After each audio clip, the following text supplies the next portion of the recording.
بسم اللہ الرحمن الرحیم والحمد للہ رب العالمین والصلاة والسلام علی رسول خیر خلقہ محمد وعلی آلہ وصحبہ اجمعین سبحانک لا علم لنا الا ما علمتنا انک انت العلیم الحکیم ربی زدنی علما ربی زدنی علما ربی زدنی علما ربی شرح لی صدری ویسر لی امری واحلل عقدۃ من لسانی یفقهوا قولی ورسل البشر افضل من رسل الملائکة ورسل الملائکة افضل من عامة البشر وعامة البشر أفضل من عامة الملائكة أما تفضيل رسل الملائكة على عامة البشر فبالإجماع بل بالضرورة وأما تفضيل رسل البشر على رسل الملائكة وعامة البشر على عامة الملائكة فبوجوه.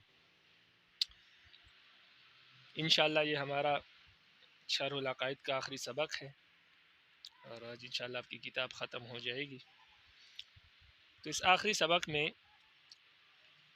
مصنف نے 3 دعوے کیے ہیں اور 3 دعووں میں سے ایک دعوے کے مطابق مصنف فرماتے ہیں کہ یہ دعویٰ تو ایسا ہے کہ اظہر من الشمس ہے، جیسے سورج طلوع ہو جائے تو اس کی دلیل دینے کی ضرورت نہیں ہوتی کہ سورج طلوع ہے، بلکہ ہر شخص کو نظر آتا ہے کہ سورج طلوع ہے، نظر آ رہا ہے. تو ایک دعویٰ تو ایسا ہے کہ وہ بالکل واضح ہے، اس کی دلیل دینے کی ضرورت نہیں. باقی جو 2 دعوے مصنف نے مزید کیے ہیں اس پر 4 دلائل دیں گے، اور پھر مخالفین جو معتزلہ ہے ان کا اختلاف ہے ان 2 دعووں میں، ان 2 عقیدوں میں، تو ان کے پھر 4 دلائل پیش کریں گے اور ساتھ ساتھ ہر دلیل کا جواب بھی مصنف رحمہ اللہ دیں گے. تو یہ اس سبق کا خلاصہ ہے. ابھی آپ وہ 3 دعوے پہلے سن لیں. 3 دعوے کیا ہے؟ سب سے پہلا دعویٰ یہ ہے کہ انبیاء جو ہیں وہ تمام فرشتوں سے افضل ہے. تمام فرشتے، مصنف نے یہاں پر فرشتوں کی 2 قسمیں بیان کی ہیں. فرماتے ہیں کہ ایک عام فرشتے ہیں اور ایک خاص فرشتے ہیں. خاص فرشتے سے مراد یعنی وہ رسول الملائکہ، یعنی وہ فرشتے جن کو رب العالمین احکامات دیتے ہیں اور پھر وہ احکامات لے کر عام فرشتوں کو دیتے ہیں کہ یہ احکامات آپ، جیسے رب العالمین اوپر سے کسی کے موت کا فیصلہ کرتے ہیں، بارش نازل کرنے کا فیصلہ کرتے ہیں، تو وہ احکامات وہ فرشتے لاتے ہیں اور دیگر فرشتوں کو وہ احکامات دیتے ہیں اور وہ فرشتے پھر ان امور کو سر انجام دیتے ہیں. تو وہ خاص فرشتے جو کہ احکامات لاتے ہیں رب العالمین کی طرف سے، باقی فرشتوں کے ہاں ان کو رسل الملائکہ یعنی فرشتوں کے رسول کہتے ہیں. تو مصنف فرماتے ہیں کہ بشری جو انبیاء ہے، یعنی انبیاء جو رب العالمین کی طرف سے احکامات لاتے ہیں اور امت کو بتاتے ہیں، تو وہ جو انبیاء ہے بشر کے، انسانوں کے، وہ فرشتوں کے رسولوں سے، فرشتوں کے نبیوں سے یعنی رسل الملائکہ سے بھی افضل ہے اور عام فرشتوں سے بھی افضل ہے. تو گویا انبیاء جو ہے وہ تمام فرشتوں سے افضل ہے، چاہے فرشتے خاص ہو یا عام ہو. ایک دعویٰ یہ ہے. دوسرا دعویٰ یہ ہے کہ فرشتوں کے جو یہ رسول ہے یعنی رسول الملائکہ، جو فرشتے خاص ہیں جو احکامات لے کر آتے ہیں، وہ فرشتے عام لوگوں سے افضل ہیں، یعنی انبیاء کے علاوہ جو دیگر لوگ ہیں جو غیر نبی ہیں ان سے رسول الملائکہ افضل ہے، خاص فرشتے ان سے افضل ہیں. تیسرا دعویٰ یہ ہے کہ عام لوگ جو ہیں، غیر نبی جو ہیں، انبیاء کے علاوہ جو لوگ ہیں، لیکن یہاں لوگوں سے مراد مسلمان لوگ ہیں، کہ جو لوگ مسلمان ہیں، نیکوکار ہیں، اہل ایمان ہیں، وہ عام لوگ جو ہے باقی فرشتوں سے افضل ہے. کافر، مرتد، منافق، مشرک وغیرہ مراد نہیں ہے، اس لیے کہ وہ فرشتوں سے افضل نہیں ہے. تو یہ 3 دعوے کہ عام نبی جو ہے، انبیاء جو ہے وہ رسول الملائکہ سے افضل ہے اور رسول الملائکہ جو ہے وہ عام لوگوں سے افضل ہے اور عام لوگ جو ہے وہ عام فرشتوں سے افضل ہے. تو یہ 3 دعوے ہیں. اس میں سے جو دوسرا دعویٰ ہے کہ رسول الملائکہ جو ہیں وہ عام لوگوں سے افضل ہے، فرماتے ہیں کہ یہ ایسا دعویٰ ہے کہ اس کی دلیل دینے کی ضرورت نہیں ہے. یہ اظہر من الشمس ہے اور یہ اجماع سے ثابت ہے، کہ اجماع ہے اس بات پر تمام امت کا کہ رسول الملائکہ جو ہیں وہ عام لوگوں سے افضل ہے. رسول الملائکہ میں نے آپ کو بتا دیا کس کو کہتے ہیں، وہ خاص فرشتے جو احکامات لے کر آتے ہیں. دوبارہ اس لفظ کی ہم تشریح نہیں کریں گے. تو رسول الملائکہ جو ہے وہ عام لوگوں سے افضل ہے. فرماتے ہیں یہ ایسا دعویٰ ہے کہ اس کی دلیل دینے کی ضرورت نہیں ہے.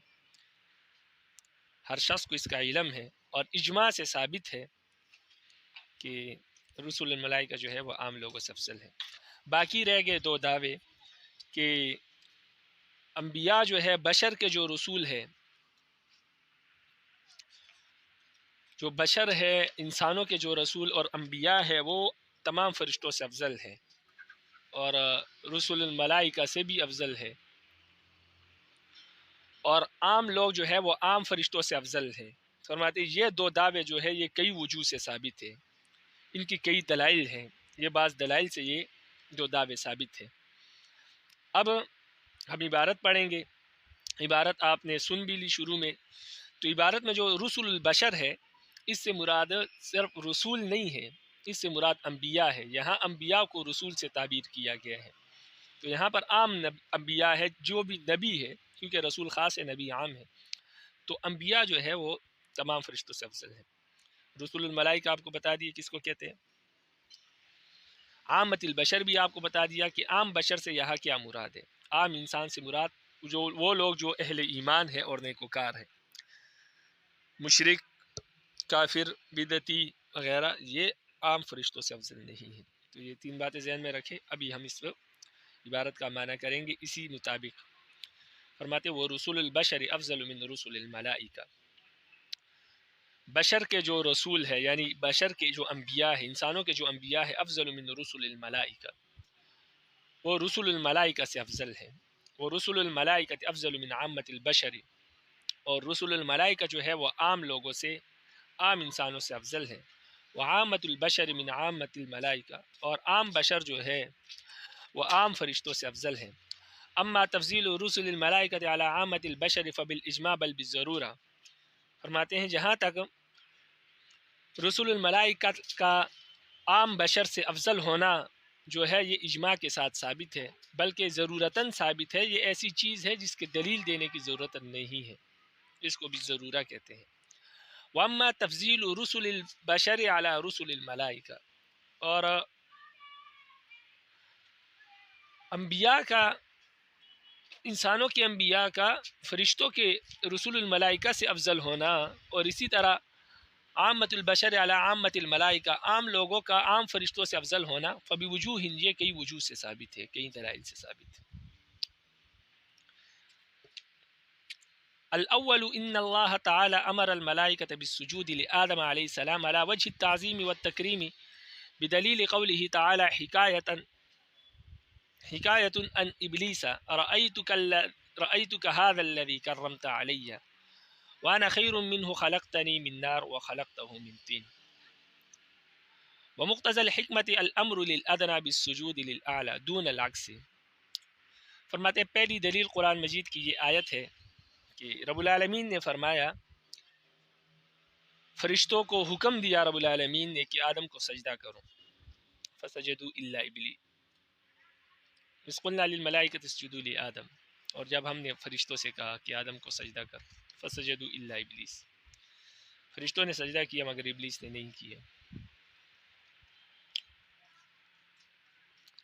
تو اس آیت میں آدم علیہ السلام کو جو سجدہ کیا گیا یہ تعظیم کا سجدہ ہے اور شرافت کا سجدہ ہے. اور اس سجدے، اور یہ سجدہ تعظیم کا تھا، تکریم کا تھا. اس پر دلیل کیا ہے؟ اس پر دلیل شیطان کا یہ قول ہے کہ رب العالمین نے جب شیطان کی حکایت بیان کی قرآن مجید میں، تو شیطان نے کہا کہ ارأیتک ھذا الذی کرمت علی، اے میرے رب مجھے اس بارے میں بتائیے کہ آپ نے اس کو مجھ پر فضیلت دی، آپ نے اس کو مجھ پر اعزاز دیا. وانا خیر منہ خلقتنی، حالانکہ میں اس سے بہتر ہوں. خلقتنی من نار، آپ نے مجھے آگ سے پیدا کیا ہے. وخلقتہ من طین، اور آپ نے اس کو مٹی سے پیدا کیا. تو اس سے معلوم ہوا کہ شیطان بھی اس سجدے کو تعظیم کا ہی سمجھا، اس لیے کہ اس نے یہ نہیں کہا کہ آپ نے اس کو میرا معبود بنا دیا، بلکہ یہ کہا کہ آپ نے اس کو مجھ پر فضیلت دے دی، آپ نے اس کو مجھ سے معزز بنا دیا، مجھ سے مکرم بنا دیا، مجھ پر اس کی تعظیم کو آپ نے لازم کر دیا. تو اس سے معلوم ہوا کہ یہ سجدہ تعظیم تھا، سجدہ عبودیت نہیں تھا۔ اور قاعدہ یہ ہے کہ تعظیم کا جو حکم ہے وہ چھوٹے کو کیا جاتا ہے،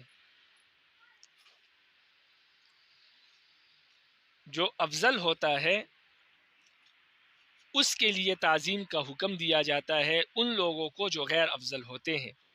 تو یہاں پر حضرت آدم علیہ السلام کی تعظیم کا حکم دیا گیا فرشتوں کو۔ تو قاعدے کے مطابق جس کی تعظیم کرنے کا حکم دیا جائے اور جس کو تعظیم کرنے کا حکم دیا جائے، تو جس کو تعظیم کرنے کا حکم دیا جائے وہ غیر افضل ہوتے ہیں، اور جس کی تعظیم کرنے کا حکم دیا جائے وہ افضل ہوتے ہیں، وہ افضل ہوتا ہے۔ تو یہاں پر فرشتوں کو آدم علیہ السلام کی تعظیم کا حکم دیا گیا اس آیت میں۔ تو اس سے معلوم ہوا کہ آدم علیہ السلام افضل ہے، اس لیے تو ان کی تعظیم کا حکم دیا گیا فرشتوں کو۔ تو اس آیت سے آدم علیہ السلام کا افضل ہونا تمام فرشتوں سے افضل ہونا ثابت ہوتا ہے۔ اور آدم علیہ السلام نبی ہیں، تو جس طرح آدم علیہ السلام تمام انبیاء فرشتوں سے افضل ہونا اس آیت سے ثابت ہوا، تو باقی جو انبیاء ہے وہ بھی نبی ہے، تو لہٰذا ان کا بھی تمام فرشتوں سے افضل ہونا اس آیت سے ثابت ہوگی۔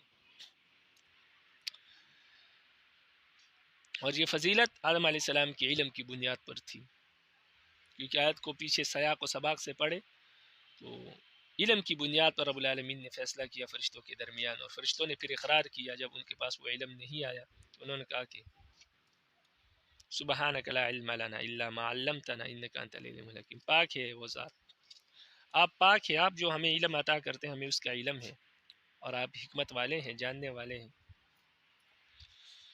تو اس سے معلوم ہوا کہ انسان کی افضلیت جو ہے وہ علم کی بنیاد پر ہے، اور رب العالمین نے انسان کو جس بنا پر فضیلت دی ہے وہ واحد ذریعہ وہ علم ہے، اور کائنات میں سب سے پہلے انسان کی افضلیت رب العالمین نے جس چیز سے ثابت کی وہ بھی علم ہی ہے، تو لہٰذا اس لیے علم کی قدر کرنی چاہیے۔ تو آدم علیہ السلام کی فضیلت جو ہے وہ علم کی بنیاد پر تھی۔ تو اس آیت سے معلوم ہو گیا کہ انبیاء جو ہے وہ تمام فرشتوں سے افضل ہے، اس لیے کہ فرشتوں کو انبیاء کی تعظیم کا حکم دیا گیا۔ اب آپ آیت کو دیکھیں، الاول پہلی دلیل ہے ان اللہ تعالی امر الملائکۃ بالسجود لآدم علیہ السلام علی وجہ التعظیم والتکریم۔ پہلی دلیل یہ ہے کہ رب العالمین نے آدم علیہ السلام کو سجدہ کرنے کا حکم دیا تھا تعظیم اور تکریم کے طور پر۔ تعظیم اور تکریم کی دلیل یہ ہے کہ بدلیل قول تعالی، رب العالمین کے یہ قول دلیل ہے اس بات پر کہ حکایت عن ابلیس، کہ جب رب العالمین نے ابلیس کا واقعہ بیان کیا تو اس وقت رب العالمین نے فرمایا کہ ارأیتک ھذا الذی کرمت، کہ ابلیس نے یہ کہا کہ میرے رب مجھے بتائیے، ھذا الذی کرمت علی، آپ نے اس کو مجھ پر فضیلت دی، وانا خیر منہ خلقتنی، میں تو اس سے بہتر ہوں، آپ نے مجھے آگ سے پیدا کیا اور اس کو مٹی سے پیدا کیا۔ تو خود ابلیس نے اقرار کیا کہ یہ تعظیم کا سجدہ ہے۔ وہ مقتضی الحکمتی، تو جب یہ سجدہ تعظیم کا ہے تو پھر فرماتے ہیں آگے حکمت کا تقاضا بھی سنو، قاعدہ بھی سنو کہ وہ مقتضی الحکمت الامر للادنی بالسجود للاعلی دون العکس، کہ حکمت کا تقاضا یہ ہے کہ ادنا کو اعلیٰ کے سامنے سجدہ کرنے کا حکم دیا جائے، نہ کہ اس کے برعکس، نہ کہ افضل کو ادنا کے سامنے سجدہ کرنے کا حکم دیا جائے، ایسا نہیں ہوتا۔ قاعدہ اور حکمت یہ ہے کہ ادنا کو اعلیٰ کے سامنے سجدہ کرنے کو حکم دیا جاتا ہے، اور رب العالمین حکمت کے خلاف کوئی بات نہیں کرتے۔ اس لیے پیچھے آپ پڑھ بھی چکے ہیں کہ جو شخص رب العالمین کو یہ مانے کہ رب العالمین نے کوئی کام حکمت کے خلاف کیا ہے وہ کافر ہو جاتا ہے۔ تو رب العالمین حکمت کے خلاف کوئی کام نہیں کرتے، تو حکمت یہ ہے کہ ادنا کو حکم دیا جائے، بڑے کی اور اعلیٰ کی تعظیم کا اور اعلیٰ کے سامنے سجدہ ریز ہونے کا۔ تو اس آیت سے معلوم ہوا کہ آدم علیہ السلام اعلیٰ ہے، اس لیے رب العالمین نے ان کے سامنے سجدہ ریز ہونے کا حکم دیا فرشتوں کو، اور فرشتے جو ہیں وہ ادنا ہیں۔ اور اس کے برعکس نہیں ہوتا کہ کبھی ایسا ہو جائے کہ بڑے کو چھوٹے کے سامنے جھکنے کا حکم دے دیا جائے، اعلیٰ کو ادنا کے سامنے سجدہ ریز ہونے کا حکم دیا جائے۔ تو یہ لہٰذا یہ کوئی اعتراض نہ کرے کہ فرشتے اعلیٰ ہے لیکن اس کے باوجود ان کو سجدہ ریز ہونے کا حکم دیجیے، کیونکہ یہ بات حکمت کے خلاف ہے، اور رب العالمین حکمت کے خلاف کوئی کام نہیں کرتا۔ الثانی دوسری دلیل، ان كل واحد من اهل اللسان يفهم من قوله تعالى وعلم آدم الاسماء كلها الآية، أن القصد منه إلى تفضيل آدم على الملائكة وبيان زيادة علمه واستحقاقه التعظيم والتكريم.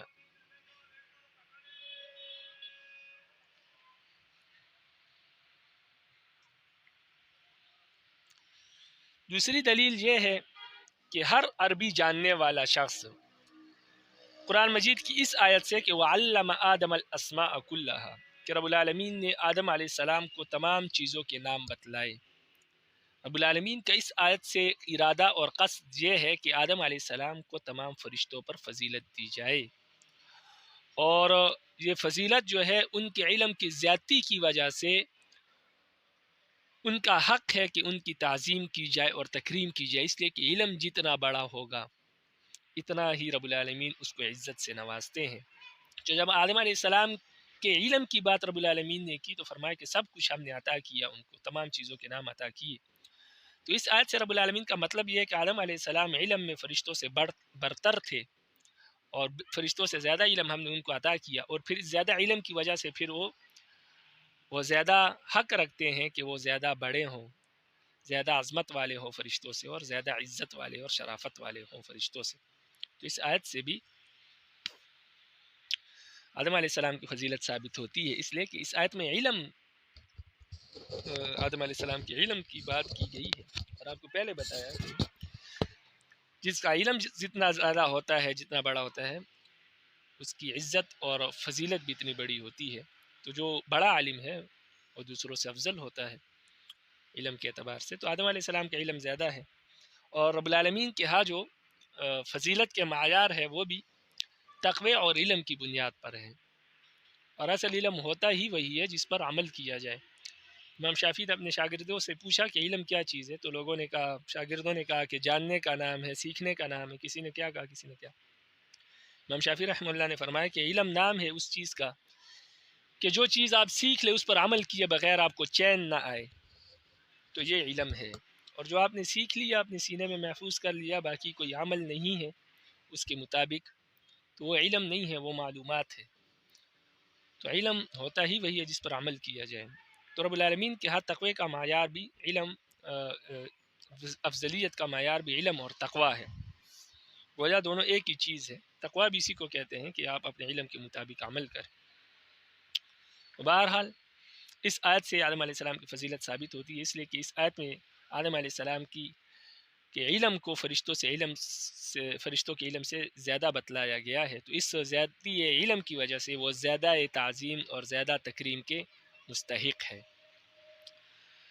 فرماتے ہیں کہ دوسری دلیل یہ ہے کہ الثانی، دوسری دلیل کہ ان کل واحد من اہل اللسان یفهم من قوله تعالی، اہل لسان یعنی اہل عرب میں سے جو عرب بول سکتا ہے، عربی بول سکتا ہے، سمجھ سکتا ہے، کہتا ہے ہر اہل لسان یفهم من قوله تعالی، رب العالمین کی اس قول سے سمجھ سکتا ہے وعلم آدم الاسماء كلها کہ آدم علیہ السلام کو تمام چیزوں کے نام بتلائے گئے. اس آیت سے وہ بآسانی سمجھ سکتا ہے کہ ان القصد منه الى تفضیل آدم علی الملائکہ، کہ اس آیت سے رب العالمین کا ارادہ یہ ہے کہ رب العالمین آدم علیہ السلام کو تمام فرشتوں پر فضیلت دینا چاہتے ہیں، اس وجہ سے یہ آیت ذکر کی. وبیان زیادت علمه واستحقاقه التعظیم والتکریم، اور ان کے علم کی زیادتی بیان کی، اور یہ بیان کیا ہے رب العالمین نے کہ وہ اس علم کی زیادتی کی وجہ سے استحقاق رکھتے ہیں، حق رکھتے ہیں تعظیم کا اور تکریم کا اور افضلیت کا. تعظیم اور تکریم دونوں کا معنی فضیلت بنتا ہے، کہ تعظیم اور تکریم کا یہ مترادف الفاظ ہیں سارے. تو اس آیت سے زیادتی علم کی وجہ سے آدم علیہ السلام زیادہ استحقاق رکھتے ہیں، زیادہ فضیلت رکھتے ہیں فرشتوں پر. الثالث، تیسری دلیل ان قوله تعالی ان اللہ اصطفى آدم ونوحا وآل ابراہیم وآل عمران على الملائکہ والملائکة من جملة العالم وقد خص من ذلك بالإجماع تفضيل عامة البشر على رسل الملائكة فبقي معمولا بها فيما عدا ذلك ولا خفاء في أن هذه المسألة ظنية يكتفى فيها بالأدلة الظنية. یہاں سے تیسری دلیل فرماتے ہیں کہ قرآن مجید کی آیت میں ہے کہ ان اللہ اصطفى آدم و نوح و آل ابراہیم و آل عمران، رب العالمین نے آدم علیہ السلام کو، نوح علیہ السلام کو، ابراہیم علیہ السلام کو اور آل عمران کو آل عمران یعنی بنی اسرائیل کو تمام عالم پر فضیلت دی، تمام جہان پر فضیلت دی، تمام جہانوں پر فضیلت دی. اور جہان جو ہے وہ امام رازی رحمہ اللہ کے قول کے مطابق کہ 18,000 عالم ہے. اور انسان جو ہے یہ بھی ایک عالم ہے، اس کو عالم الانسان کہتے ہیں. پھر عالم الجن ایک الگ عالم ہے، عالم الملائکہ ایک الگ عالم ہے. تو اس طرح 18,000 عالم ہے کائنات میں. یہ ان کا اندازہ ہے، باقی صحیح علم رب العالمین کو ہے. تو بہرحال ان 18,000 عالم میں سے ایک عالم عالم الملائکہ بھی ہے، یعنی فرشتوں کا عالم. تو جب رب العالمین نے آدم علیہ السلام کو، ابراہیم کو اور آل عمران کو تمام جہانوں پر فضیلت دی، تمام عالموں پر فضیلت دی، تو ان میں سے فرشتے بھی ہیں. فرشتے بھی گویا ایک عالم ہی ہے، عالم میں سے وہ بھی، تمام جہانوں میں سے وہ بھی ایک عالم ہے. تو لہٰذا جب تمام جہانوں پر فضیلت ثابت ہو گئی تو فرشتوں پر بھی فضیلت ثابت ہوگی، اس لیے کہ وہ بھی عالمین کا ایک حصہ ہے. تو لہٰذا اس آیت سے بھی انبیاء کا جو ہے وہ تمام فرشتوں سے افضل ہونا ثابت ہوتا ہے. لیکن اس آیت پر ایک سوال اور بھی پیدا ہوتا ہے کہ اس آیت میں تو آل عمران میں بھی تمام بنی اسرائیل آ گئے، تو اس طرح تو عام لوگوں کا بھی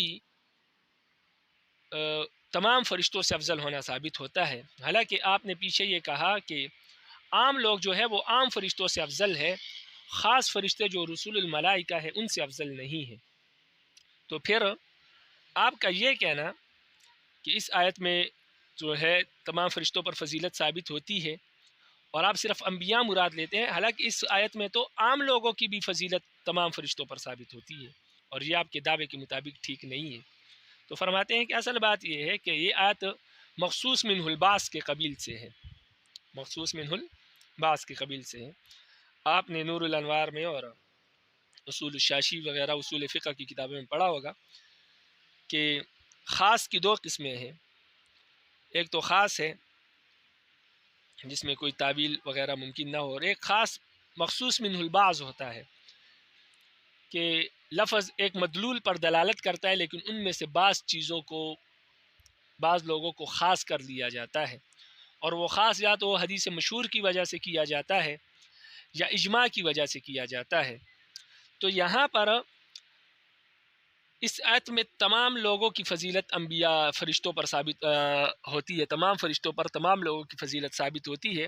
لیکن اس آیت میں عام لوگوں کو خاص کر لیا گیا ہے، یعنی صرف عام لوگوں کو نکال لیا گیا ہے، خاص کر لیا گیا ہے اس حکم سے. اور عام لوگوں کی جو فضیلت ہے وہ فرشتوں پر ثابت نہیں کی گئی اجماع کی وجہ سے، اس پر اجماع ہے. تو اس وجہ سے یہ آیت مخصوص من البعض ہے، تو لہٰذا عام لوگوں کے حق میں یہ آیت منسوخ ہے، بلکہ عام لوگوں کے حق میں یہ آیت معمول بھی نہیں ہے. اور باقی انبیاء کے حق میں یہ آیت معمول بھی ہے، تو لہٰذا انبیاء کی فضیلت تمام فرشتوں پر ثابت ہوتی ہے، لیکن عام لوگوں کی ثابت نہیں ہوتی، اس لیے کہ وہ بالاجماع سے وہ خاص کر لیے گئے ہیں اجماع سے. اس کے بعد ایک اور سوال اس پر پیدا ہوتا ہے کہ ہم تو عقائد کی بات کر رہے ہیں، اور عقائد میں دلیل قطعی کا ہونا ضروری ہے، اور مخصوص من البعض آپ نے پڑھا ہے اصول فقہ میں کہ وہ ضنی ہوتا ہے. مخصوص من البعض جو آیت مخصوص من البعض ہو یا جو لفظ مخصوص من البعض ہو وہ ضنی ہوتا ہے، قطعی نہیں ہوتا. تو لہٰذا ضنی سے تو عقائد ثابت نہیں ہوتے، عقائد میں تو دلیل قطعی کا ہونا ضروری ہے. تو اس کا جواب دیتے ہیں کہ اصل میں یہ جو مسئلہ جس کا ہم ذکر کر رہے ہیں کہ انبیاء فرشتوں سے افضل ہے، یہ کوئی قطعی مسئلہ نہیں ہے، یہ ضنی مسئلہ ہے. یعنی ایسا مسئلہ نہیں ہے کہ جس کے انکار سے کوئی شخص کافر ہو جائے. تو یہ قطعی مسئلہ نہیں ہے، ضنی مسئلہ ہے. اور ضنی مسئلے میں ضنی دلیل چل سکتی ہے، ضنی مسئلہ ضنی دلیل سے ثابت ہو سکتا ہے. تو لہٰذا یہ اعتراض نہ کیا جائے کہ مخصوص من البعض تو ضنی ہے، تو لہٰذا اس سے آپ عقائد میں کیسے دلیل حاصل کرتے ہیں. تو لہٰذا وہ اگر ضنی ہے تو یہ مسئلہ بھی ضنی ہے. اب آپ تیسری دلیل اور اس پر کیے گئے دو اعتراضات اور اس کے جوابات آپ نے سنے، اب عبارت کو دیکھیں. فرماتے الثالث، تیسری دلیل قول تعالی، رب العالمین کا یہ قول ہے کہ ان اللہ اصطفى آدم، رب العالمین نے آدم علیہ السلام کو چنا، ونوحا اور نوح علیہ السلام کو بھی چنا، وآل ابراہیم اور ابراہیم علیہ السلام کی آل کو بھی چنا، یعنی پھر ابراہیم علیہ السلام کی آل میں صلی اللہ علیہ وسلم اور پھر باقی تمام عرب جو ہے، وآل عمران اور آل عمران کو بھی چنا علی العالمین تمام جہانوں پر، یعنی آدم، نوح، آل ابراہیم اور آل عمران کو تمام جہانوں پر فضیلت دی گئی ہے۔ والملائکۃ من جملۃ العالم اور ملائکہ بھی عالم کا ایک حصہ ہے، عالمین کا ایک حصہ ہے، تو لہٰذا ان پر بھی فضیلت ثابت ہوگی۔ اب آگے وہ سوال ہے کہ یہ تو عام لوگوں کی فضیلت بھی تمام فرشتوں پر ثابت ہوتی ہے، حالانکہ آپ کا دعویٰ تو یہ نہیں ہے۔ فرماتے ہیں تو اس سوال مقدر کا جواب دیتے ہیں کہ سوال تو عبارت میں موجود نہیں ہے، اس کو سوال مقدر کہتے ہیں، صرف جواب موجود ہوتا ہے۔ فرماتے ہیں وقد خص من ذلك بالاجماع، کہ اس آیت میں جو تخصیص کی گئی ہے وہ اجماع کی وجہ سے کی گئی ہے۔ اجماع کی وجہ سے تفضیل عامۃ البشر علی رسل الملائکہ، اجماع کی وجہ سے عام آدمیوں کی فضیلت رسول الملائکہ پر جو ثابت ہوتی ہے اس کو اجماع کی وجہ سے خاص کر لیا گیا ہے، یعنی عام لوگوں کی فضیلت جو ملائکہ سے اس آیت پر ثابت ہوتی ہے اس آیت کے ذریعے سے، تو اس حکم کو خاص کر لیا گیا ہے اجماع کے ذریعے سے۔ فبقی معمول بہا فی ما عدا ذلک، تو اس کے علاوہ باقی لوگوں میں یعنی انبیاء کے حق میں یہ آیت معمول بھی ہے اور عام لوگوں کے حق میں اس کو خاص کر لیا گیا ہے، تو لہٰذا اس آیت سے اب صرف انبیاء کی فضیلت ثابت ہوتی ہے، تمام فرشتوں پر، عام لوگوں کی تمام فرشتوں پر فضیلت ثابت نہیں ہوتی۔ پھر وہ دوسرا سوال کہ یہ تو عقائد کا مسئلہ چل رہا ہے اور مخصوص من البعض تو ظنی ہوتا ہے۔ فرماتے ہیں ولا خفاء فی ان هذه المسألة ظنیۃ یکتفی فیها بالادلة الظنیہ، فرماتے ہیں کہ اس بات میں کوئی خفا نہیں ہے، کوئی پوشیدگی نہیں ہے کہ یہ مسئلہ ظنی ہے اور یکتفی فیها بالادلة الظنیہ، تو لہٰذا اس مسئلے میں ادلہ ظنیہ پر ہی اکتفا کیا جائے گا، اس لیے کہ مسئلہ ظنی جو ہے وہ دلیل ظنی سے ثابت ہو سکتا ہے۔ الرابع، چوتھی دلیل، ان الانسان قد يحصل الفضائل والكمالات العلمية والعملية مع وجود العوائق والموانع من الشهوة والغضب وصنوع الحاجات الضرورية الشاغلة من اكتساب الكمالات، ولا شك أن العبادة وكسب الكمال مع الشواغل والصوارف أشق وأدخل في الإخلاص فيكون أفضل۔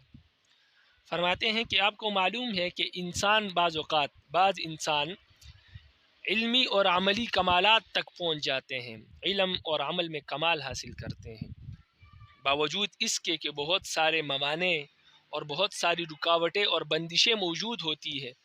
انسان کو کمال حاصل کرنے میں علم سے رکاوٹیں موجود ہوتی ہے، عمل کرنے سے رکاوٹیں موجود ہوتی ہے، یعنی بہت سی رکاوٹیں ہوتی ہیں جو آپ کو عمل کرنے نہیں دیتی، بہت سی رکاوٹیں ایسی ہوتی ہے جو آپ کو علم حاصل کرنے نہیں دیتی، خاص کر شیطان سب سے بڑی رکاوٹ ہے جو آپ کو علم حاصل کرنے سے روکتا ہے، عمل کرنے سے روکتا ہے اور مختلف چیزیں آپ کے سامنے پیش کرتا ہے، اور پھر شیطان کے ساتھ اس کی مدد کرنے والی بہت ساری چیزیں ہوتی ہے، جیسے شہوت ہے انسان میں، مختلف چیزوں کے خواہشات ہے، تو ان خواہشات میں پڑ جاتا ہے تو علم اور عمل سے رہ جاتا ہے۔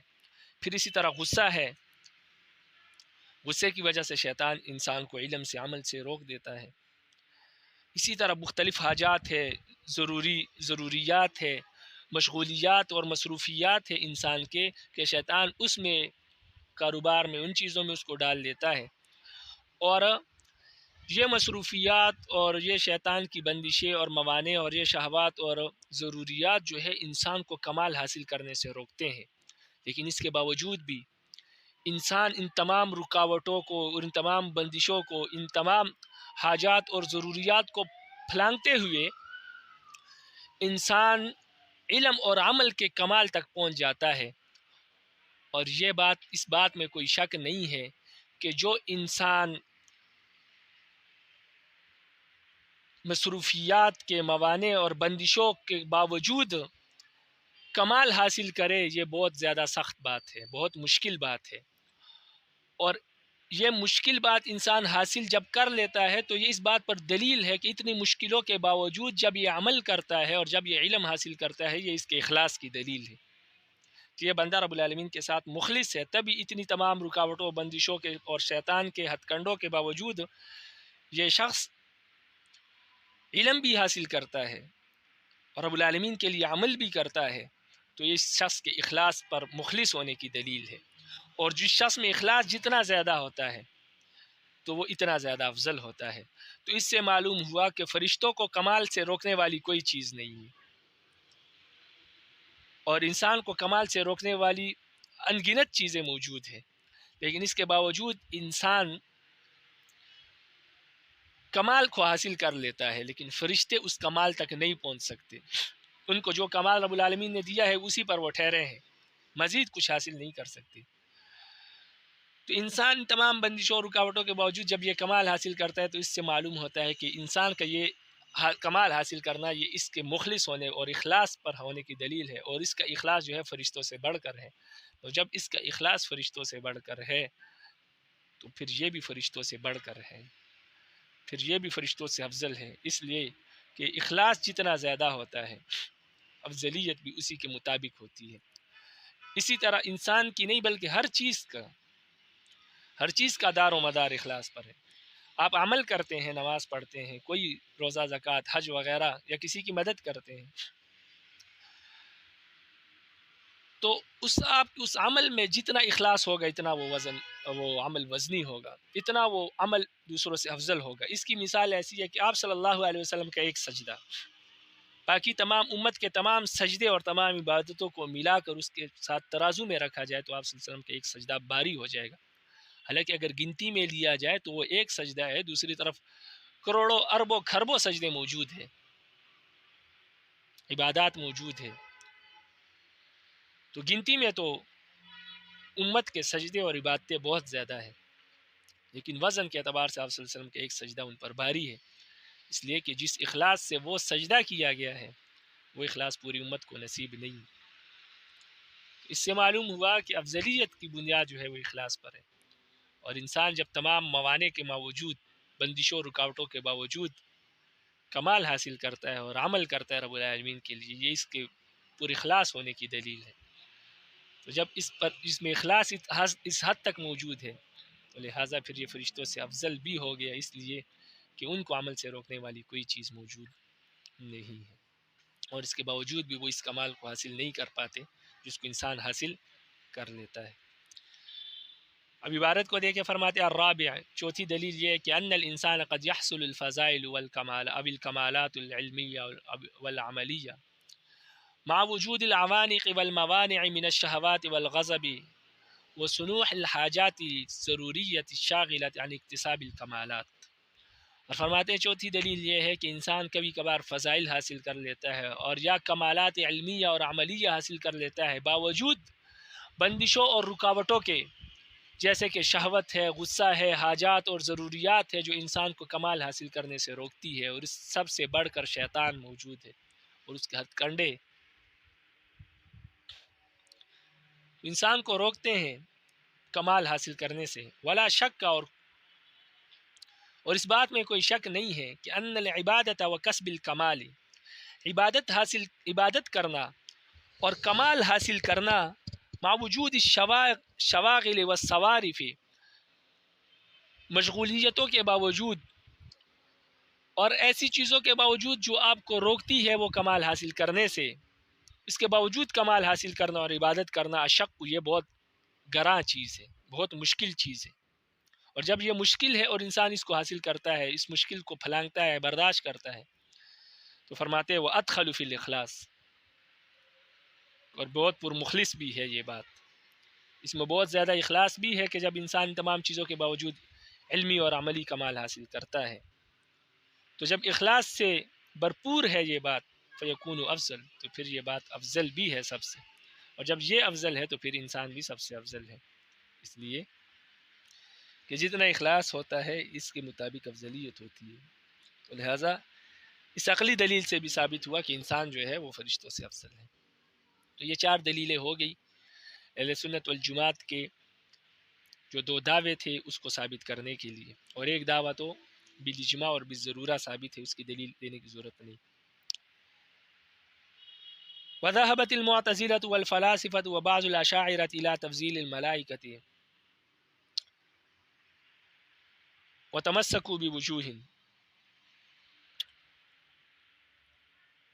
فرماتے ہیں کہ معتزلہ اور اسی طرح فلاسفہ جو فلسفی لوگ ہیں اور اسی طرح بعض اشاعرہ یہ فرشتوں کی افضلیت کی طرف گئے ہیں اور انہوں نے کئی وجہ سے کئی دلیلوں سے کئی دلائل پیش کیے ہیں. تو معتزلہ کا اور فلاسفہ اور اشاعرہ کا مسلک یہ ہے کہ فرشتے جو ہیں وہ انبیاء سے بھی افضل ہے اور عام لوگوں سے بھی افضل ہے.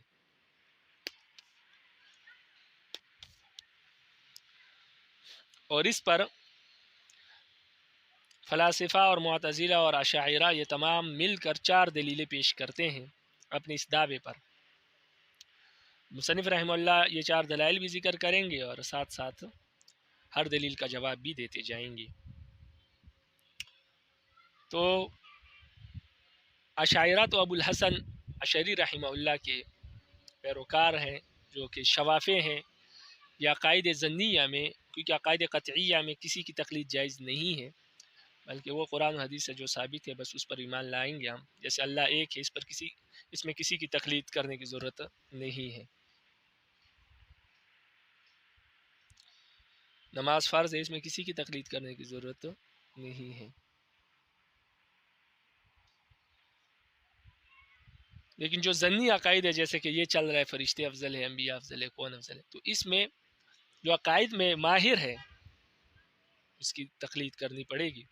تو ہم تقلید کرتے ہیں عقائد میں شیخ ابو منصور ماتوریدی رحمہ اللہ کی، اس لیے احناف کو ماتوریدیہ بھی کہتے ہیں، اور شوافع جو ہے وہ ابو الحسن اشعری رحمہ اللہ کی تقلید کرتے ہیں، اس لیے ان کو اشاعرہ کہتے ہیں.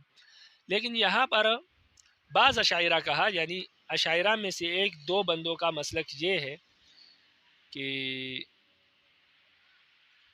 وہ فرشتوں کو تمام لوگوں سے افضل مانتے ہیں، تمام انبیاء سے بھی افضل مانتے ہیں. لیکن اکثر اشاعرہ کا مسلک یہ ہے کہ جو انبیاء ہے وہ افضل ہے، انبیاء جو ہے وہ افضل ہے. تو یہ کچھ لوگوں کا مسلک ہے. تو اس پر امام راضی رحمہ اللہ جو کہ خود شافعی ہے، انہوں نے ان لوگوں پر رد کیا ہے جنہوں نے فرشتوں کو افضل قرار دیا ہے. تو معتزلہ اور اشاعرہ اور فلاسفہ کا یہ مسلک ہے کہ فرشتے جو ہیں وہ افضل ہیں تمام مخلوقات سے. عبارت کو دیکھے فرماتے ہیں وذهبت المعتزلة والفلاسفة وبعض الاشاعرة الى تفضيل الملائكة وتمسكوا بوجوه.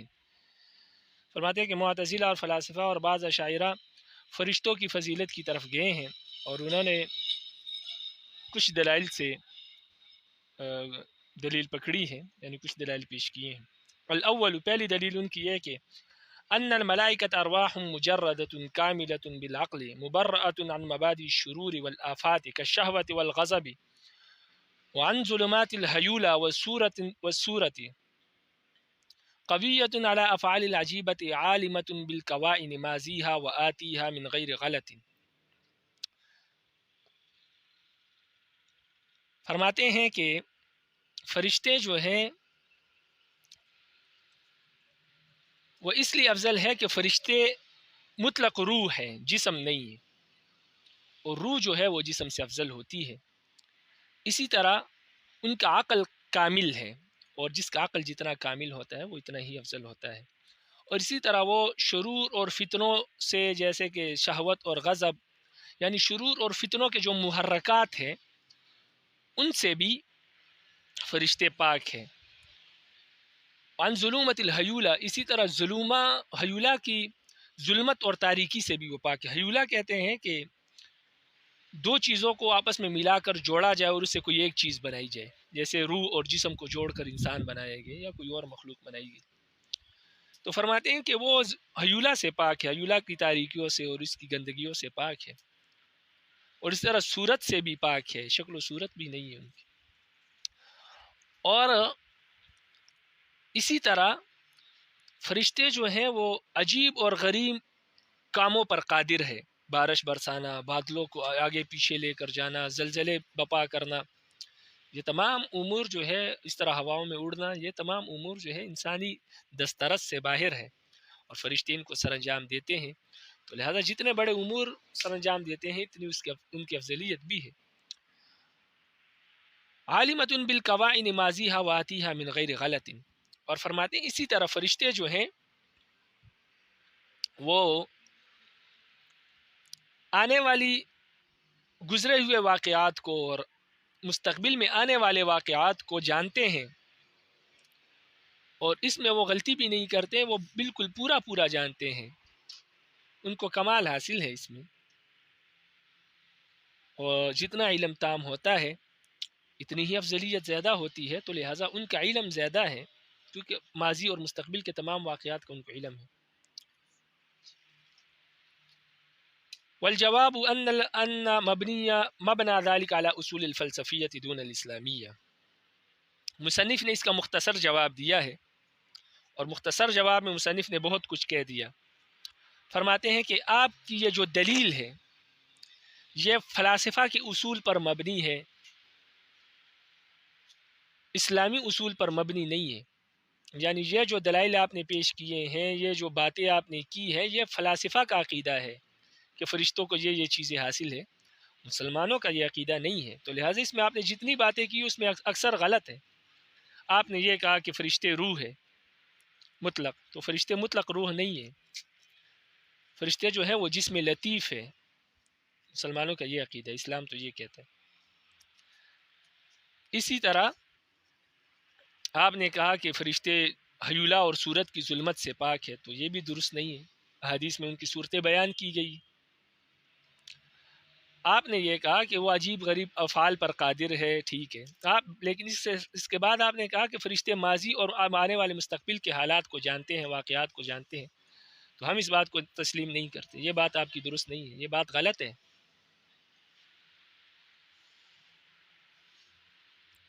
تو لہٰذا آپ کی یہ جو دلیل ہے یہ فلاسفہ کے اصول پر مبنی ہے، اس میں اکثر باتیں غلط ہے. باقی یہ کہنا کہ وہ محرکات شہوت اور غضب کی محرکات سے پاک ہے، تو یہ تو ان کے افضل ہونے کی دلیل نہیں ہے، بلکہ یہ تو ان کے مفضول ہونے کی دلیل ہے. اس لیے کہ ہم نے اوپر ثابت کیا کہ جس کے پاس شہوت اور غضب اور تمام چیزیں موجود اس کے باوجود عمل کرے تو وہ اخلاص میں اس کا اخلاص برتر ہے. تو فرشتوں کے پاس یہ ہے نہیں، اس وجہ سے ان کا عمل جو ہے وہ پورا اخلاص نہیں ہے جس طرح انسان کا. باقی آپ نے کہا عجیب غریب کاموں پر وہ قادر ہے، تو عجیب غریب کام رب العالمین نے ان کے ذمے لگائے ہیں، تو اس سے ان کی افضلیت ثابت نہیں ہوتی. افضلیت کی بنیاد تو علم پر ہے، اور اسی طرح تقوی پر ہے اور اخلاص پر ہے. ان چیزوں سے افضلیت ثابت ہوتی ہے، عجیب اور غریب امور کو سر انجام دینے سے افضلیت ثابت نہیں ہوتی. اس طرح ایک بادشاہ ہوتا ہے، وہ خود کچھ کام نہیں کرتا لیکن اس کے مزدور جو ہے وہ عجیب غریب کام سر انجام دیتے ہیں. ان کے وزراء جو ہوتے ہیں، ان کے گورنر جو ہوتے ہیں، تو عجیب غریب کام اور امور سر انجام دینے سے افضلیت ثابت نہیں ہوتی. افضلیت کا الگ معیار ہے.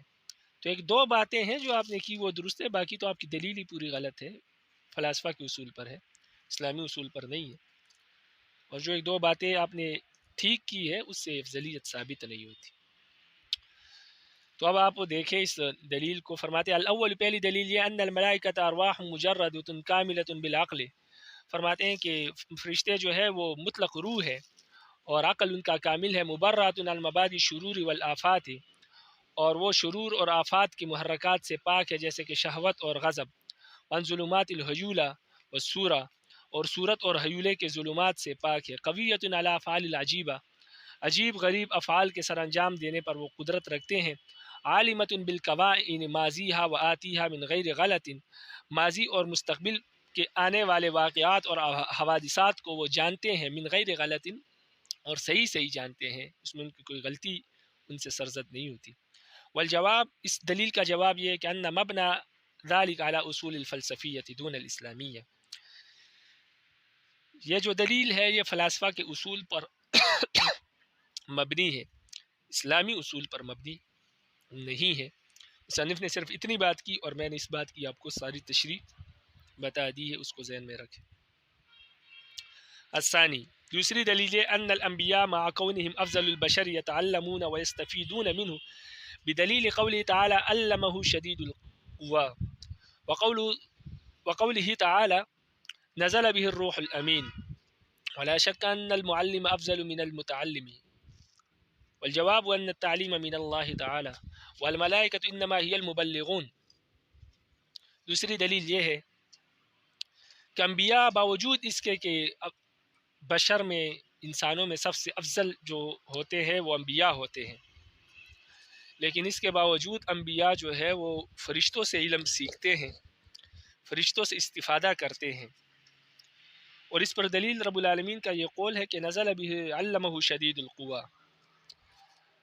آپ صلی اللہ علیہ وسلم کو قرآن جو ہے وہ جبریل نے سکھایا جو بہت شدید قوت والے ہیں.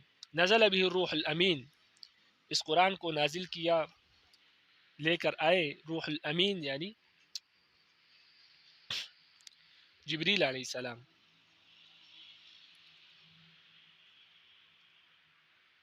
تو اب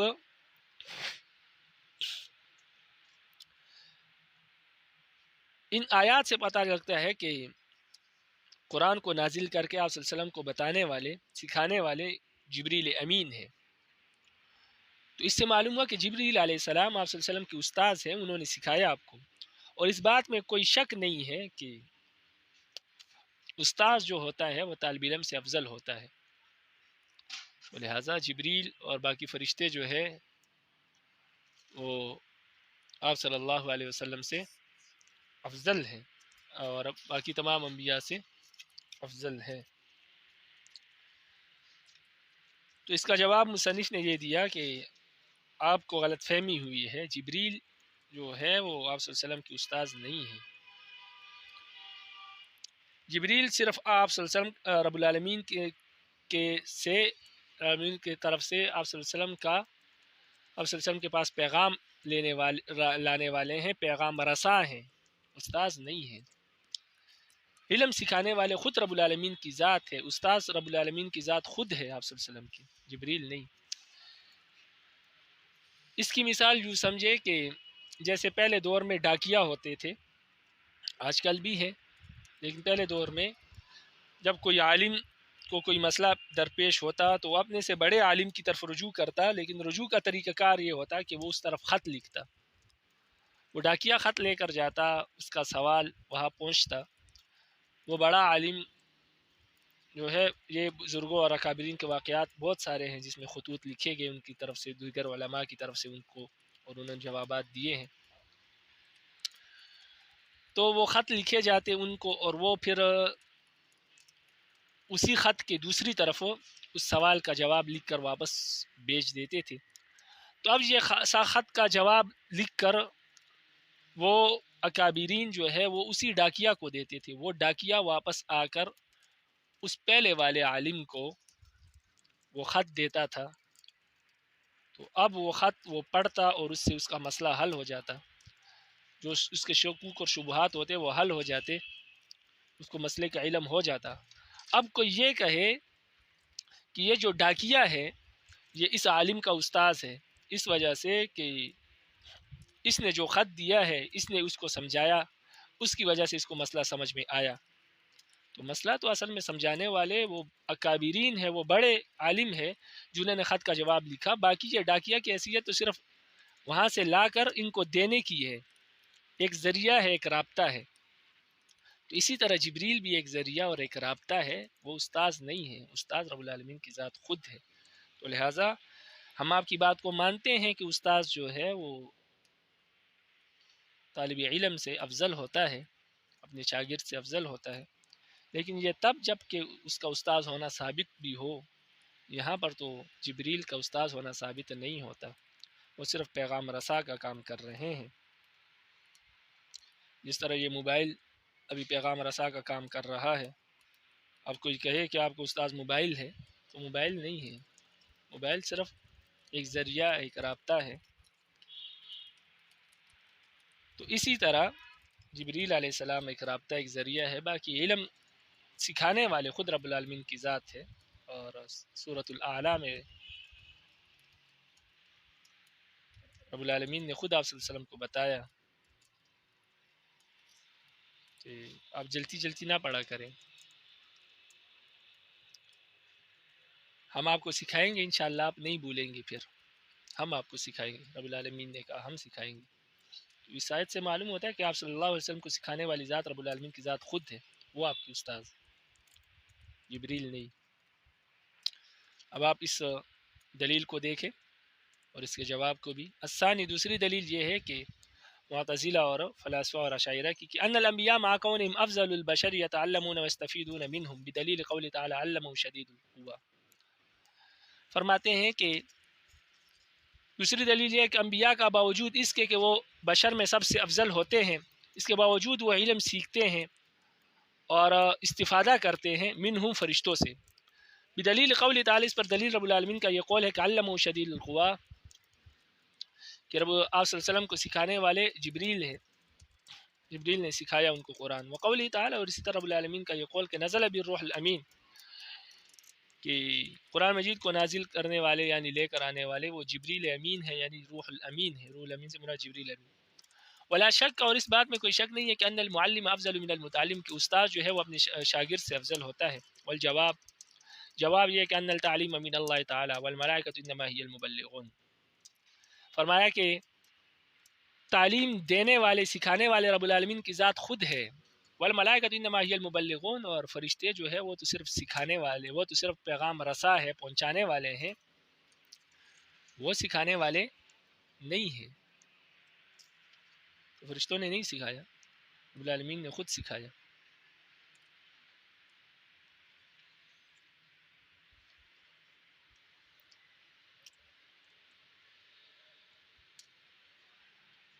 والثالث، تیسری دلیل انه قد اطرد في الكتاب والسنة تقدیم ذکرهم على ذکر الانبیاء وما ذلك لتقدمهم في الشرف والرتبة، والجواب ان ذلك لتقدمهم في الوجود او لان وجودهم اخفى فالايمان بهم اقوى وبالتقدیم اولى۔ تیسری دلیل یہ ہے کہ رب العالمین نے جہاں پر ایمانیات کا ذکر کیا ہے قرآن اور سنت میں، وہاں پر فرشتوں کا ذکر انبیاء سے پہلے موجود ہے، جیسے کہ قرآن مجید میں کل آمن باللہ وملائکتہ وکتبہ ورسلہ، ہر وہ شخص جو اللہ پر ایمان لائے اور اس کے ملائکہ پر اور اس کی کتابوں اور اس کے رسولوں پر ایمان لائے، یہ قرآن مجید کی آیت ہے۔ اور اسی طرح حدیث جبریل میں ہے کہ ان تؤمن باللہ وملائکتہ وکتبہ ورسلہ، ایمان اس کا نام ہے کہ آپ اللہ پر ایمان لائے اور اس کے فرشتوں پر اور اس کے کتابوں اور اس کے رسولوں پر۔ تو حدیث میں بھی پہلے ملائکہ کا ذکر ہے اور اس کے بعد پھر رسولوں کا ذکر ہے۔ تو اس سے معلوم ہوا کہ افضل کا ذکر سب سے پہلے ہے، کیونکہ رب العالمین کا ذکر سب سے پہلے ہے، پھر اس سے جو افضل ہے، پھر اس کے بعد جو افضلیت رکھتے ہیں وہ فرشتے، تو لہٰذا ان کا ذکر ہے، پھر اس کے بعد جو افضلیت رکھتے ہیں وہ کتابیں ہیں تو ان کا ذکر ہے، اس کے بعد پھر رسول ہے اور انبیاء ہے، پھر ان کا ذکر کیا۔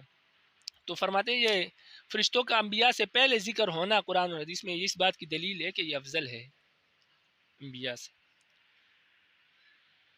تو اس کا جواب مصنف نے دیا کہ اصل بات یہ ہے کہ یہاں پر پہلے ذکر ہونا افضلیت کی بنیاد پر نہیں ہے، بلکہ ایمان کی بنیاد پر ہے، کہ سب سے پہلے انسان کو چاہیے کہ اس ذات پر ایمان لائے جو بالکل نظر نہیں آتی، اور وہ اللہ کی ذات۔ تو اگر اللہ کی ذات پر ایمان لے آئے انسان تو باقی چیزوں پر ایمان لانا آسان ہو جاتا ہے۔ پھر چلو کوئی شخص اللہ کو مانتا ہے تو پھر وہ فرشتوں پر ایمان لائے، اس لیے کہ فرشتے بھی نظر نہیں آتے، ان کا ماننا بھی بہت مشکل بات ہے، تو اس لیے پھر فرشتوں کا ذکر کیا کہ پھر ایمانیات میں دوسرا نمبر فرشتوں کا ہے کہ ان پر ایمان لایا جائے، اس میں کہ ان پر ایمان لانا بہت سخت ہے، کیونکہ اگر فرشتوں پر ایمان لائے تو پھر اس کے بعد اللہ کی کتابوں پر کہ یہ کتاب اللہ کی طرف سے آئی ہے تو لہٰذا اس پر ایمان لائے، اس لیے کہ وہ پھر اس کے لحاظ سے زیادہ خفی ہے۔ پھر سب سے آخر میں جو ہے وہ انبیاء ہے، اس لیے کہ ان میں خفا زیادہ نہیں ہے، وہ نظر آتے ہیں، بولتے چالتے ہیں، ان کے کردار ان کے افعال سے معلوم ہو سکتا ہے کہ اللہ کے مقرب اور معزز لوگ ہیں، تو لہٰذا ان پر ایمان لانا بنسبت سب کے آسان ہے۔ اس وجہ سے یہ ایمان کے اعتبار سے اس کا تذکرہ کیا۔ کہ انبیاء ایمان کے اعتبار سے فرشتوں کا ذکر رسول اس سے انبیاء سے پہلے ہوا، فضیلت کے اعتبار سے نہیں ہوا. اور ایمان میں سب سے پہلے اسی چیزوں کا ذکر کرنا چاہیے جو سب سے زیادہ مخفی ہو، اس لیے کہ جب اس پر ایمان لے آئے گا کوئی شخص تو پھر باقی چیزوں پر لانا آسان ہوگا. تو یہ جواب ہے. باقی اس جواب پر کو مزید پختہ کرنے کے لیے ایک اور بات بھی موجود ہے جو مصنف نے نہیں کی، وہ یہ ہے کہ رب العالمین کے جو کتابیں ہیں، قرآن، تورات، انجیل، زبور وغیرہ، یہ رب العالمین کی ذات کے بعد یہ کتابیں سب سے افضل ہے، رسولوں سے بھی افضل ہے اور فرشتوں سے بھی افضل ہے. یہ بالاجماع ہے، اس پر سب کا اتفاق ہے، کیونکہ یہ کلام ہے اللہ کا. قرآن بھی اللہ کا کلام ہے، باقی کتابیں بھی اللہ کا کلام ہے، آپ پیچھے پڑھ چکے. اور کلام جو ہے وہ اللہ کی ذات کا ایک حصہ ہے، اللہ کی ایک صفت ہے، اور اللہ کی جو صفات ہے وہ باقی تمام مخلوقات سے افضل ہے، اس لیے کہ اللہ کی صفات مخلوق نہیں ہے اور باقی چیزیں فرشتے، انبیاء وغیرہ سارے مخلوق ہے. تو لہٰذا اللہ کی کتاب جو ہے، اللہ کا جو کلام ہے، جو کتابیں ہیں، وہ تمام چیزوں سے افضل ہے. اور یہاں پر قرآن مجید میں بھی اور احادیث میں بھی کتابوں کا ذکر فرشتوں کے بعد ہوا ہے. تو اگر یہ افضلیت کے اعتبار سے ذکر ہوتا تو پھر کتابوں کا ذکر فرشتوں سے پہلے ہونا چاہیے تھا. حالانکہ ایسا نہیں کیا رب العالمین، اس لیے کہ فرشتے جو ہیں وہ کتابوں سے زیادہ مخفی ہے. اس لیے کہ کتاب تو ہمیں نظر آتی ہے، ہم پڑھتے بھی ہیں، اس کو سیکھتے بھی، لیکن فرشتے تو آج تک ہم نے نہیں دیکھے، تو ان پر ایمان لانا زیادہ مشکل ہے بنسبت کتابوں کی. تو یہاں پر ایمانیات کے اعتبار سے ترتیب رکھی گئی ہے، افضلیت کے اعتبار سے ترتیب نہیں رکھی گئی.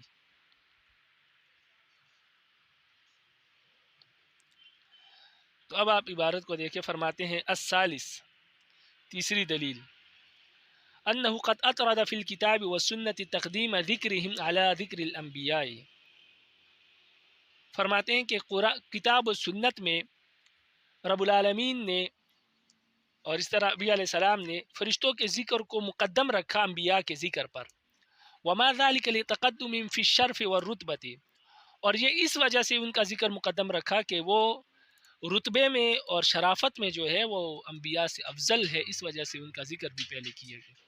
والجواب، جواب یہ ہے، ان ذلك لتقدم في الوجود، ان کا ذکر اس لیے پہلے کیا گیا کہ وہ فرشتوں سے پہلے مخلوق ہے، وہ فرشتے جو ہے انبیاء سے پہلے کی مخلوق ہے، انبیاء سے پہلے موجود تھے. اور یا اس وجہ سے کیا کہ ان وجودہم اخفا، کہ ان کا وجود بنسبت انبیاء کے زیادہ مخفی ہے، زیادہ پوشیدہ ہے. فالایمان بہم اقوی وبالتقدیم اولا، تو ان پر ایمان لانا زیادہ قوی ہے اور ان کا ذکر پہلے کرنا یہ زیادہ اولا ہے، اس اعتبار سے کہ یہ زیادہ مخفی ہے. الرابع، چوتھی دلیل، قوله تعالى لن يستنكف المسيح أن يكون عبدا لله ولا الملائكة المقربون فإن أهل اللسان يفهمون من ذلك أفضلية الملائكة من عيسى عليه السلام، إذ القياس في مثله الترقي من الأدنى إلى الأعلى. يقال لا يستنكف من هذا الأمير الوزير، من هذا الأمر الوزير ولا السلطان، ولا يقال السلطان ولا الوزير. ثم لا قائل بالفصل بين عيسى عليه السلام وغيره من الأنبياء. والجواب أن النصارى استعظموا المسيح بعيسى يرتفع من أن يكون عبدا من عباد الله تعالى، بل ينبغي أن يكون ابنا له لأنه مجرد لا أب له، وكان يبرئ الأكمه والأبرص ويحيي الموتى بخلاف سائر عباد الله تعالى من بني آدم. فرد عليهم بأنه لا يستنكف من ذلك المسيح لا من هو أعلى منه في هذا المعنى وهم الملائكة لا أب لهم ولا أم لهم،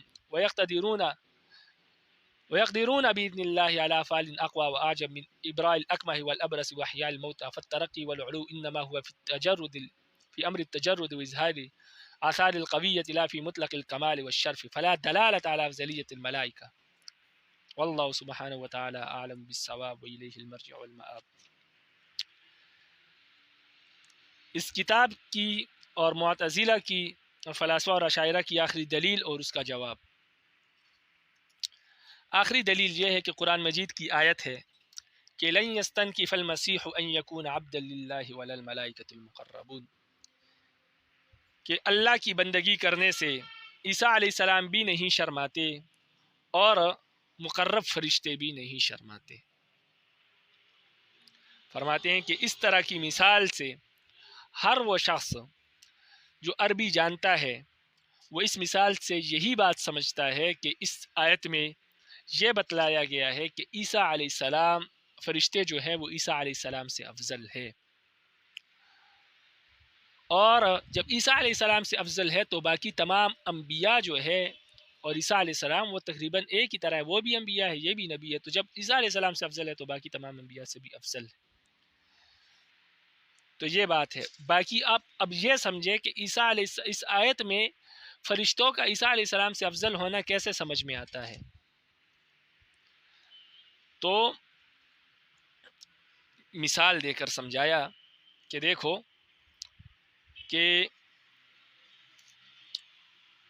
ایک بادشاہ ہے، ایک وزیر ہے۔ اگر کوئی شخص یوں کہے کہ یہ فلاں کام سے جو ہے وزیر نہیں شرماتا، وزیر کیا بلکہ بادشاہ بھی نہیں شرماتا، تو ایسا کہنا تو ٹھیک ہے، لیکن ایسا کہنا ٹھیک نہیں ہے کہ اس فلاں کام سے بادشاہ نہیں شرماتا، بادشاہ کیا بلکہ وزیر بھی نہیں شرماتا، ایسا کہنا درست نہیں ہے۔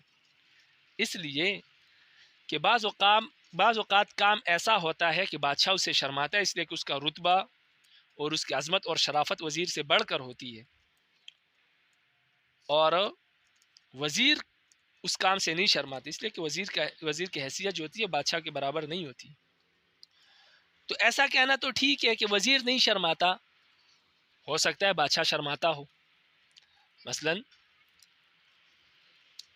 یوں کہے کہ فوجوں کو ترتیب دینے سے اور ان کی خدمت کرنے سے وزیر نہیں شرماتا، لیکن ہو سکتا ہے بادشاہ شرماتا ہو، اس لیے کہ اس کا رتبہ بڑا ہے وزیر سے۔ تو آگے یوں کہہ دیا جائے کہ وزیر تو کیا بلکہ اس کام سے بادشاہ بھی نہیں شرماتا، ایسا کہنا ٹھیک ہے۔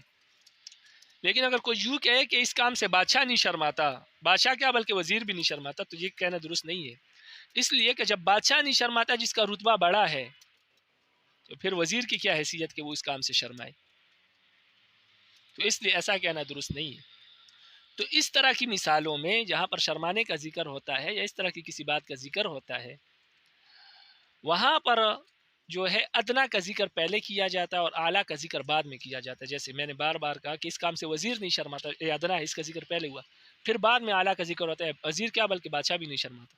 تو قرآن مجید کی اس آیت میں کہ لن یستنکف المسیح ان یکون عبدا للہ، کہ رب العالمین کی عبادت کرنے سے عیسیٰ علیہ السلام بھی نہیں شرماتے، عیسیٰ علیہ السلام کیا بلکہ فرشتے بھی نہیں شرماتے۔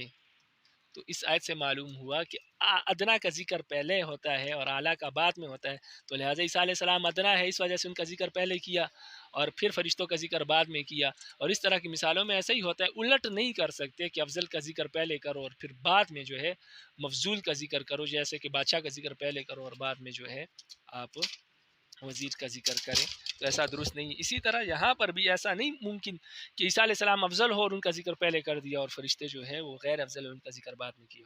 تو آیت سے معلوم ہوا کہ فرشتے جو ہے عیسیٰ علیہ السلام سے افضل ہے، اس لیے کہ ان کا ذکر بعد میں ہوا اور عیسیٰ علیہ السلام کا ذکر پہلے ہوا۔ اور اس طرح کی مثالوں میں پہلے ادنا کا ذکر ہوتا ہے پھر اعلیٰ کا ذکر ہوتا ہے۔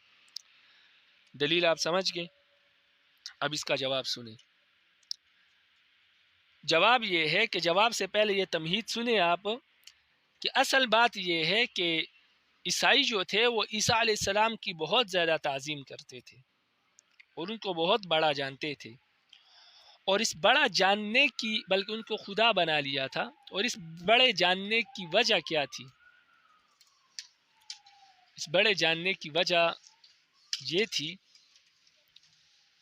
کہ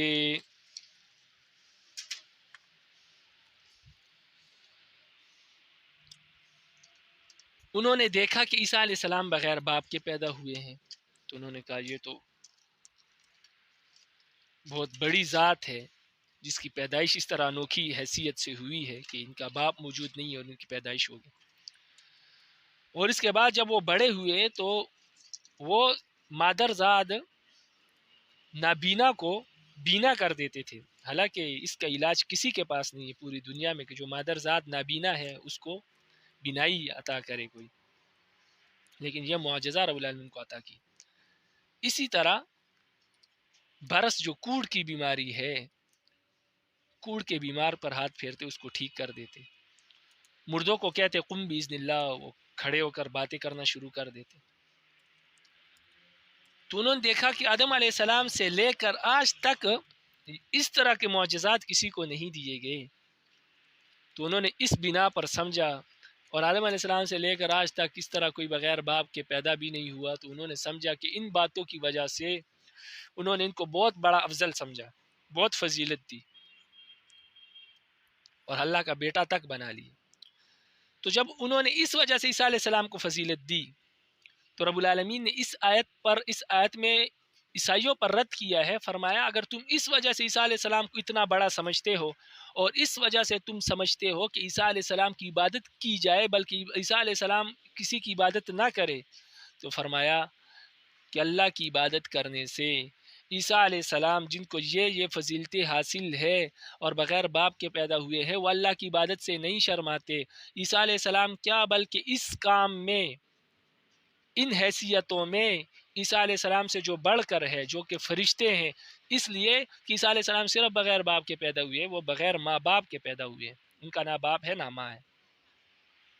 اس حیثیت سے عیسیٰ علیہ السلام سے بڑھ کر جو کہ فرشتے ہیں، پھر اسی حیثیت سے آپ نے جو معجزوں کا ذکر کیا کہ معجزوں کے اعتبار سے عیسیٰ علیہ السلام بہت برتر ہے، وہ بہت عجیب غریب کام کرتے ہیں، تو عجیب غریب کاموں میں عیسیٰ علیہ السلام سے جو بڑھ کر ہے، یعنی فرشتے جو بادلوں کو لے کر جاتے ہیں، بارش برساتے ہیں، موسم تبدیل کرتے ہیں، زلزلے برپا کرتے ہیں، دنیا اور کائنات کا نظام چلاتے ہیں اللہ کے حکم سے، کیونکہ عیسیٰ علیہ السلام بھی اللہ کے حکم سے کرتے تھے، تو اس دنیا کا نظام اللہ کے حکم سے چلاتے ہیں، جو افعال آثار عجیبہ کرنے سے، افعال قویہ کرنے سے اور عجیب اور غریب افعال سر انجام دینے کے اعتبار سے عیسیٰ علیہ السلام سے افضل ہے، تو وہ نہیں شرماتے اللہ کی عبادت کرنے سے، تو پھر عیسیٰ علیہ السلام کیوں شرمائے؟ تو یہ اس اعتبار سے فرشتے عیسیٰ علیہ السلام سے افضل ہے، دو اعتبار سے، ایک یہ ہے کہ عیسیٰ علیہ السلام صرف بغیر باپ کے پیدا ہوئے اور فرشتے بغیر ماں باپ کے پیدا ہوئے، اور فرشتے بہت سارے ایسے کام سر انجام دے سکتے ہیں جو عیسیٰ علیہ السلام سر انجام نہیں دے سکتے تھے۔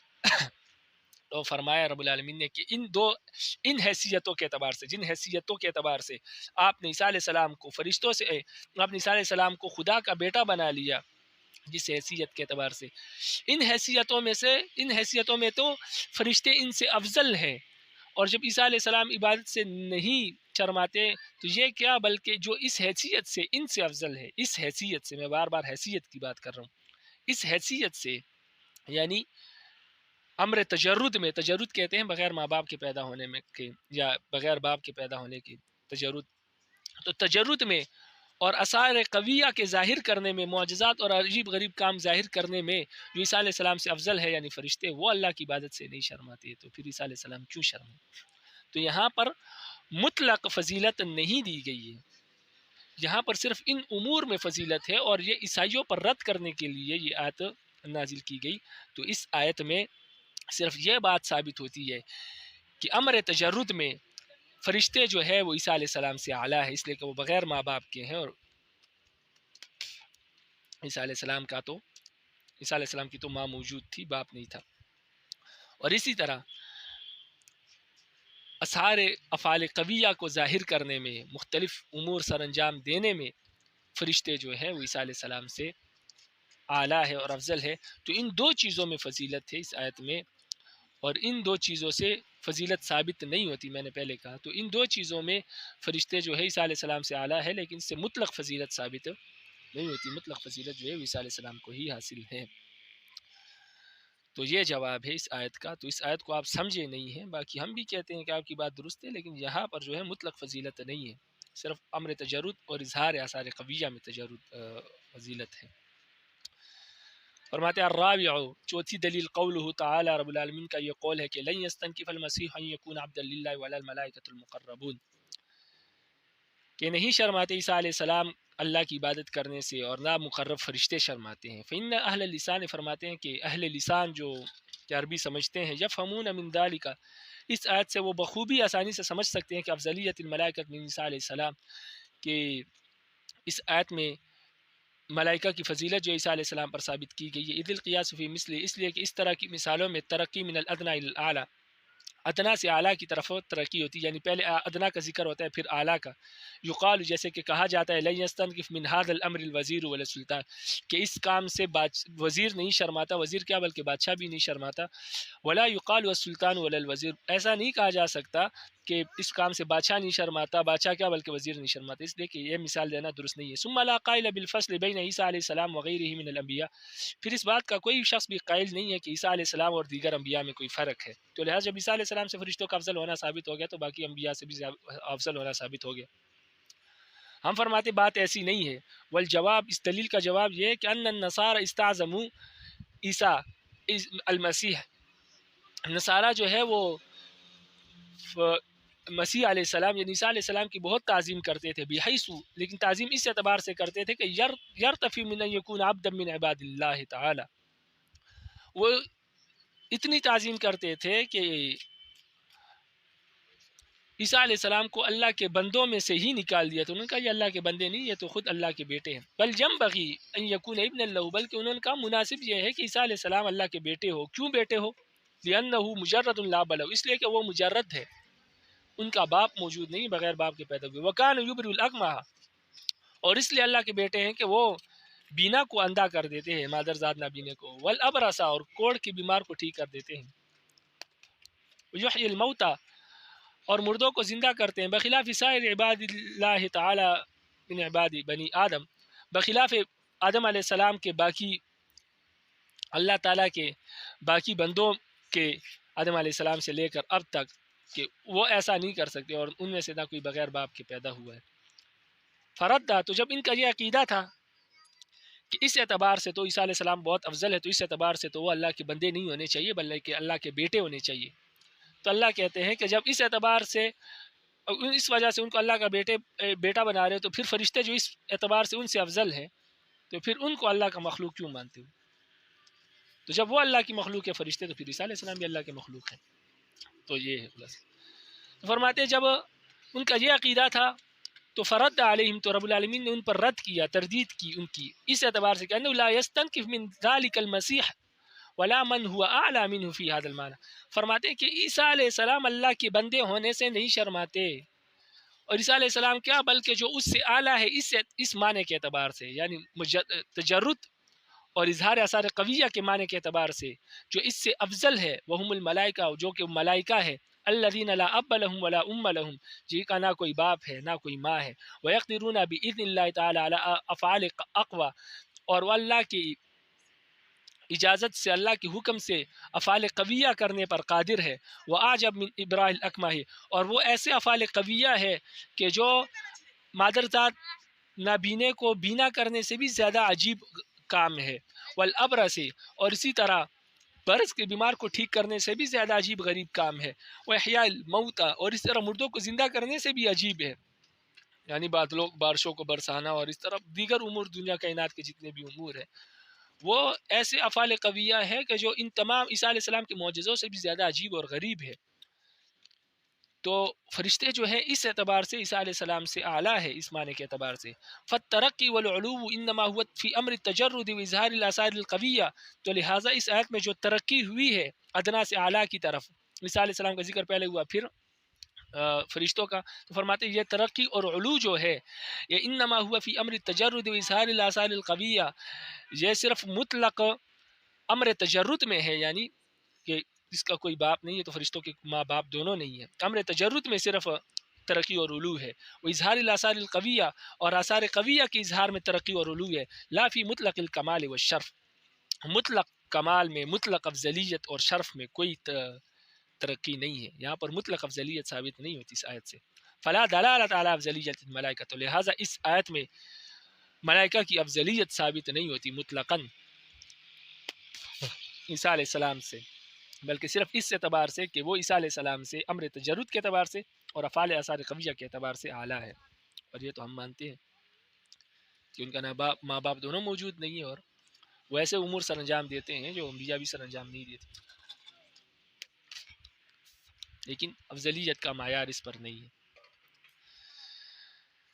افضلیت کا معیار علم پر ہے اور تقوی پر ہے اور خلوص پر ہے، جو کہ بشر میں فرشتوں سے زیادہ ہے، اور لہٰذا اس وجہ سے انبیاء جو ہے فرشتوں سے افضل ہے۔ باقی ان چیزوں کی وجہ سے افضلیت نہیں آتی، ہاں ان چیزوں میں وہ انبیاء سے بڑھ کر ضرور ہے لیکن افضل نہیں ہے انبیاء افضل۔ واللہ سبحانہ و تعالی عالم،